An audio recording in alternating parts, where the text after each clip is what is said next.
মাগুরা মোহাম্মদপুর উপজেলা দেঘা ইউনিয়ন পরিষদের আয়োজনে মরহুমা বেগম খালেদা জিয়ার রুহের মাগফিরাত কামনায় কোরআন খতম ও দোয়া মাহফিল অনুষ্ঠিত হয়।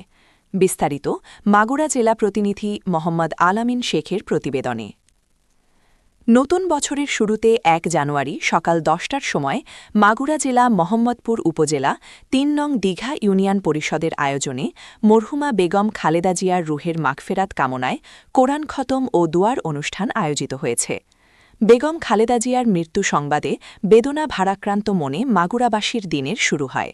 মাগুরা মোহাম্মদপুর দীঘা ইউনিয়নের সর্বত্রই এখন আলোচ্য বিষয় বেগম জিয়া। বিশেষ করে বিভিন্ন সময় জীবন বাজি রেখে তার সাহসী উচ্চারণ, আপসীহীন সংগ্রামী ভূমিকার কথাই ঘুরে ফিরেছিল আলোচনায়। তারই ধারাবাহিকতায় দীঘা ইউনিয়ন পরিষদের আয়োজনে কোরআন খতম ও দোয়া মাহফিল অনুষ্ঠিত হয়। সকলেই প্রাণ খুলে মরহুমার আত্মার মাগফিরাত কামনা ও জান্নাতবাসী হওয়ার আশায় মহান আল্লাহর দরবারে দোয়া প্রার্থনা করেন।